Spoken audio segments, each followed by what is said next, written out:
Cinema Sickness here with this week's weekly review, where we take a look at all the movies I watched throughout the week, and I give you my quick thoughts on them. So let's take a look at everything I watched. The first time I watched this week was Exporting Raymond. This was a pretty good movie, really enjoyed it, had some very, very funny moments. I ended up picking it up because it got great reviews online, and I definitely agree with all those reviews. Very well done, very enjoyable. The whole film is about the creator of Everybody Loves Raymond basically trying to sell his show to a Russian TV network. They basically want to buy the scripts for a show so they can do their own kind of Russian version of Everybody Loves Raymond. The issue is that Russian culture is very different from American culture, and the whole idea of Everybody Loves Raymond is kind of just about this everyman kind of guy who is bossed by his wife, and he's kind of a nerdy sort of person. Well, Russians don't really see that way. They want their men to be, manly, and they don't want the women to really boss them around and stuff. And we do find out that, even though the culture is kind of different, typical home life is sort of the same in the fact that, the men are kind of run by the women a bit and whatnot, but nobody wants to talk about that. Here in American culture, we always joke about it, talk about it. But in Russia, they don't really talk about that too much, and it's supposed to be, the manly men kind of in charge sort of thing. And because of that, the whole premise of Everybody Loves Raymond just doesn't really work over there. So it's a pretty funny process of watching them trying to kind of sell this show to this Russian network, but they just don't get what's going on. They just can't grasp the concept of the show, and it's sort of not working. But in the end, we end up finding out that the show ends up being a big hit because they do end up buying the show and making some episodes, and it becomes a huge, huge hit in Russia. So it did work out, but a very funny process of seeing them going about, selling the show to this Russian network. A great watch, one I would definitely recommend, very good documentary. The next tale I watched this week was Chronicle. This is a movie I picked up a few months ago, but I have not yet got around to watching, so definitely want to finally sit down and check it out, because I heard nothing but really good things about this movie. And it was really good. I did enjoy it. A found footage movie, and although a lot of people say it's groundbreaking in the found footage genre, it takes it to a whole nother level. Not quite sure if I'd go that far. I think what really set this one apart from other found footage movies is the fact that it was just done better. I don't really feel that it was anything groundbreaking or, done so much more well than other movies in the sense of how they went about, making it a found footage film. But I just thought the story was told better. It was just, done better than other movies, which I would say makes it stand apart from other films. But all in all, it is just another found footage movie. And for me, it did feel just like I was watching another found footage movie, but just, again, more well done, just a better made movie. And I loved it. I love watching all these characters, get these superpowers, and how some of them kind of realize that, okay, they have these powers, but they need to be careful with them, and then the one kid just goes apeshit crazy and just starts killing everybody. And and as a kid who in high school was picked on, I certainly was. I mean, I wasn't the jock. I wasn't the thug. I wasn't like that. I was the nerdy kid who the punk rock kid with colored hair and plaid bondage pants, all my boots laced up, and a leather jacket on. I was that kid. So of course I was picked on in high school. So I sort of sympathized with the character who just goes apeshit crazy, because you feel really bad for him. You think, well, he was picked on, and now he wants to go after these kids, and he just has all this built up rage, and you do kind of feel a little sorry for him. At least I did. But he does take it to an extreme that's definitely a bit much. I didn't necessarily feel sorry for him the entire time, especially at the end. He does go a bit nuts. Though, with his dad, I kind of felt that his dad did deserve to die, because his dad was a douchebag, and he does try to kill his dad, although he is saved by one of his friends, and that had bothered me. I'm like, no, Dad should have died, because I just hated that character. He's such an asshole. But again, a good film, one I would definitely recommend. If you like found footage movies, certainly one to check out. If you don't like found footage movies, possibly still one to watch. It does have that feel. You will know you're watching a found footage movie, but like I said, it is done better than most other ones. It has a more enjoyable sort of feel to it. So I would recommend, if you're not a fan of found footage movies, still check it out, give it a watch. You might actually like this one, but like I said, if you do like found footage movies, this is one to see. Then I rewatched the film, and that was Dark Shadows. This is my second time checking this movie out, and I've actually wanted to rewatch it for a while now. because I actually enjoyed this film, unlike a lot of other people who thought this film was complete shit. I don't get that. It's a Tim Burton movie, and was it as good as some of his other films? No, not necessarily. I would definitely put many, many more of his films way above this one. But did I think this was a bad film? No, I enjoyed it. I loved Johnny Depp's character. I love how there was some darkness in it. A lot of people say, oh, there's nothing like dark about this movie. It's not a Tim Burton movie. Are you fucking kidding me?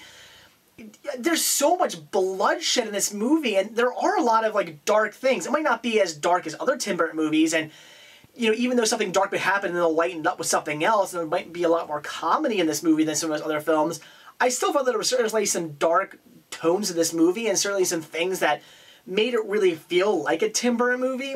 I enjoyed it. I mean, Johnny Depp's character, he's a vampire who kills people all throughout this film. I mean, constantly, he's got blood all over his face in this film because he's been eating people. I mean, the opening scene where he comes out of the coffin and kills the whole construction crew, that's just crazy. So I like the film. I don't get all the hate. Again, it's not as good as other Tim Burton movies, but was it still a good film? Yes, I did enjoy it. I think it's an enjoyable film. You know, it had some funny moments in it. Had some great, like, kind of darker moments in it. I just thought the story all around was enjoyable.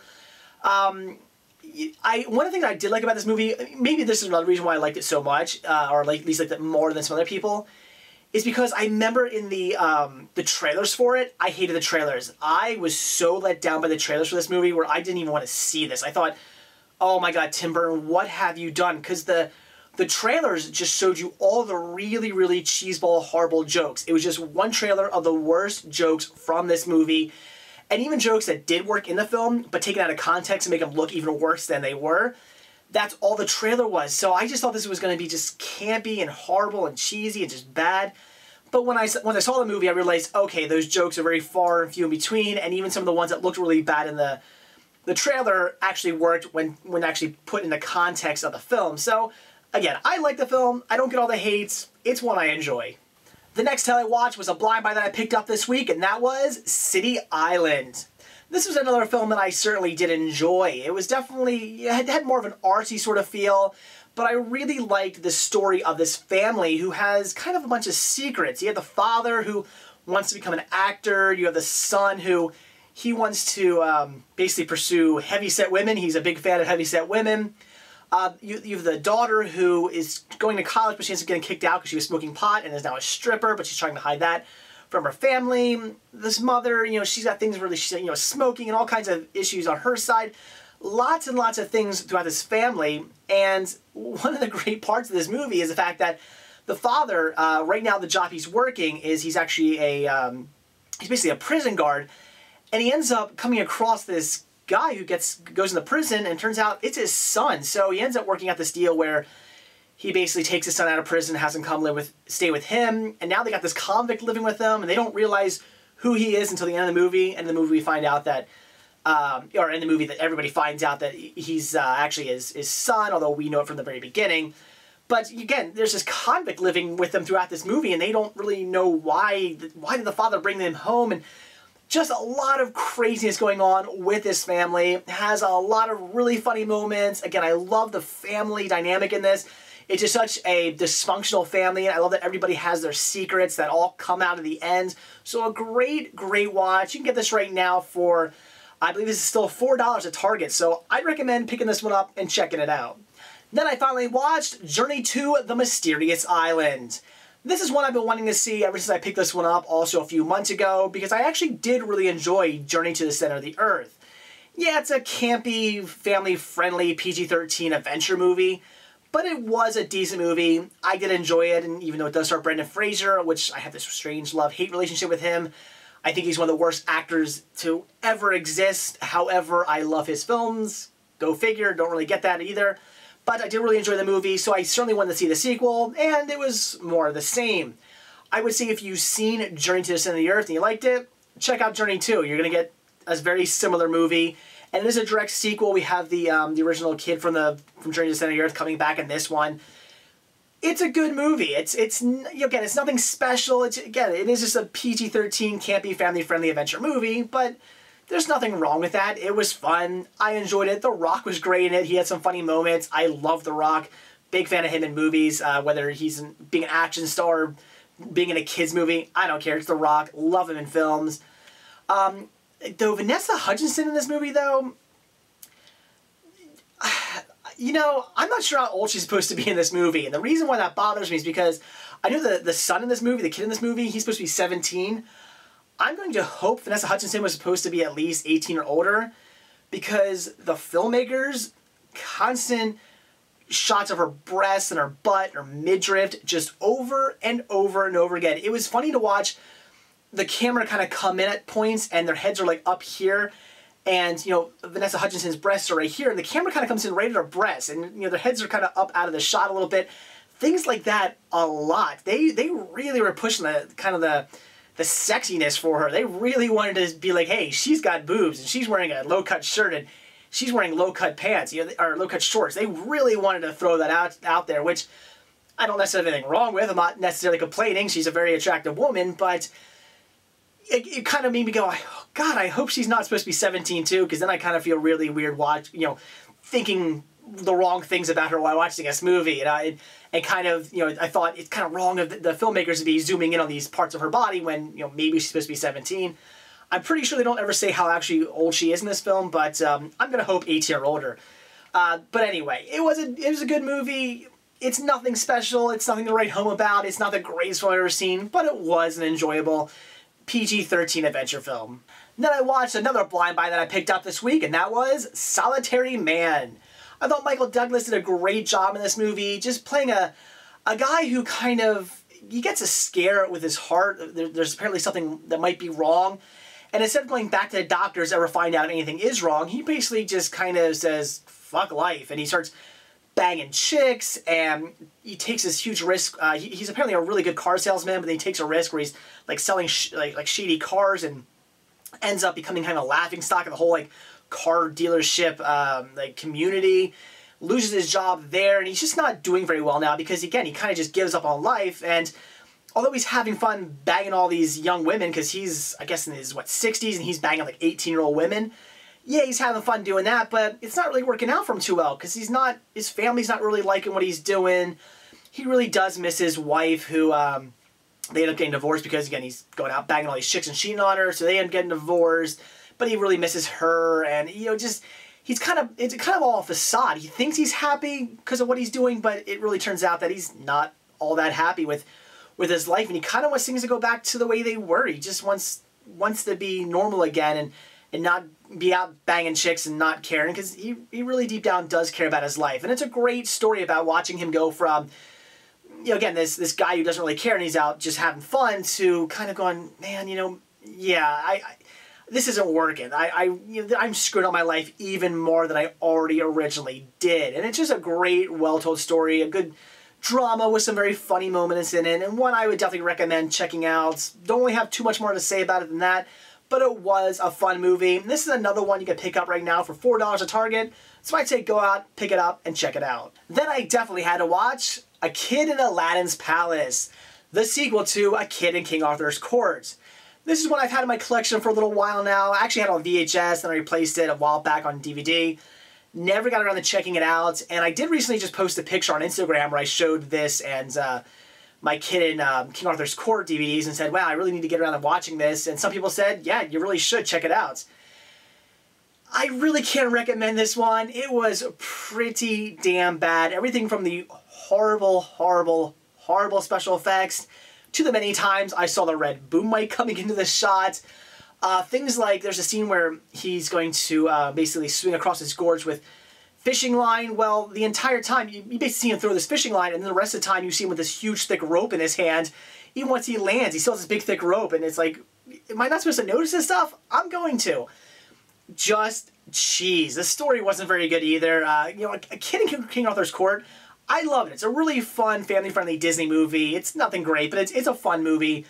This one just wasn't fun. It was boring. I just couldn't get into it. Like I said, it was super cheesy, and you guys know me, I love cheese. So although I got a lot of good laughs out of it, there wasn't much more than that. I'm not going to recommend it. If you're a completist, obviously, sure, then pick it up. But otherwise, this is definitely nothing you need to see. The next title I watched this week was Superman vs. the Elite, another movie I've been definitely looking forward to checking out, as I am a big fan of the DC animated movies, and this one did not disappoint. Definitely a great story. The whole premise is basically, it's all around is killing people kind of wrong. Does Superman have the wrong idea of not killing his bad guys? And they make it a point to just really throw that in your face a lot throughout this movie. Is killing justified if it's somebody who's going to harm people again? And this group of elite, which made up of 4 different characters, they don't have the same morals as Superman. They think to themselves, they're going to go out, capture bad guys, and kill them. If somebody does something wrong, supervillain comes down and starts killing people, well, they're going to take care of the supervillain. They're going to kill him. He's not going to pose a threat anymore.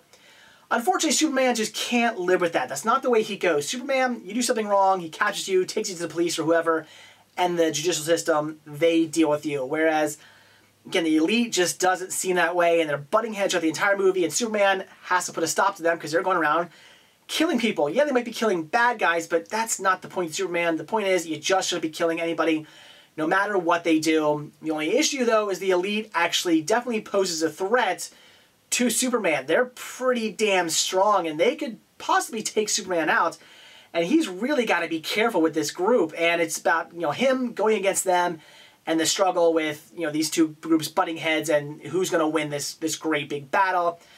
Of course, Superman wins the fight. Obviously, I don't think I'm spoiling anything there for you, but I did enjoy the way he goes about it. I thought maybe it's going to be pretty cheesy at the end. When Superman you think he's dead for a second, he comes back, I was like, what's he going to do? He goes a little bit crazy, and you think he's starting to, well, alright, I'm not going to really ruin the ending for you. I kind of did almost there, but I won't give away the ending.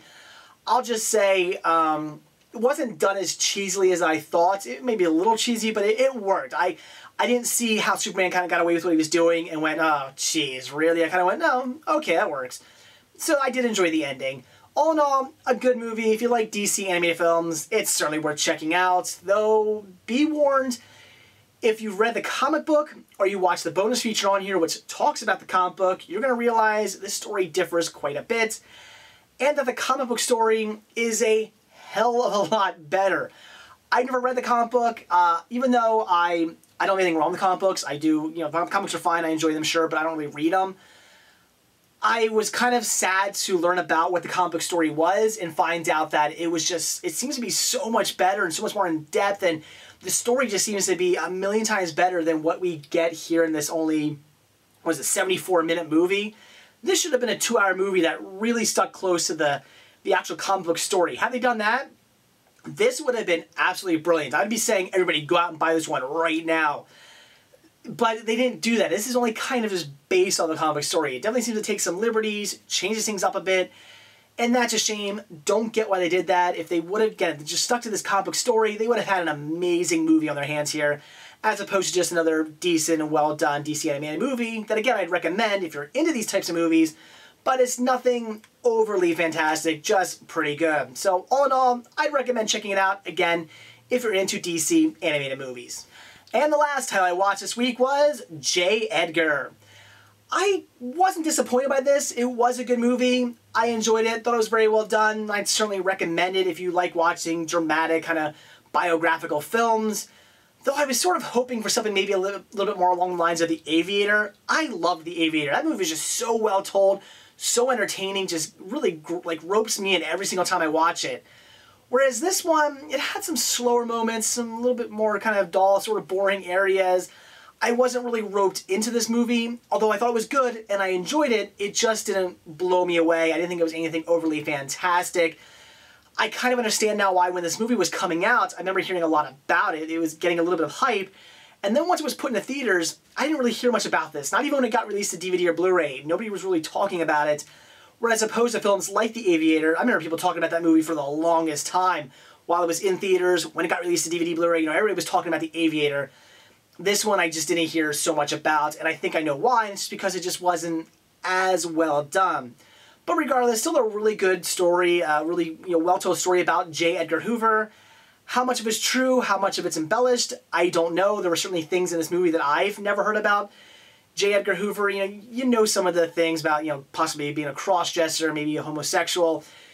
Yeah, I've heard that thing, but they take it to some extremes in here, which I didn't know actually happened, and maybe it didn't actually happen. I have a feeling that, again, this movie was probably embellished on, like, certain parts of this movie were definitely embellished, and, the story definitely isn't maybe 100% true, or at least maybe they took some things that could have been true, or maybe or kind of rumors, and they said, yeah, it actually happened. It's a story. It's Hollywood. You can't watch a movie like this and expect any of it to be true. I mean, for all you know, it could be all made up. But regardless, it was still well done. If you like, again, biographical dramas, it's one to check out. Not as good as I was expecting, but certainly not bad. So there you go, guys. It's everything I watched this week. I definitely watched some great titles, and I pretty much recommend them all, with the exception of A Kid in Aladdin's Palace. That one just wasn't very good. I mean, unless you want to see one of the cheesiest movies of all time, but not in a good way, just cheesy in an actual bad way, then yeah, check it out. Otherwise, just watch A Kid in King Arthur's Court. It's a much better film. So that's it, guys. Thanks for watching, and stay tuned to see what I watch next week. See ya.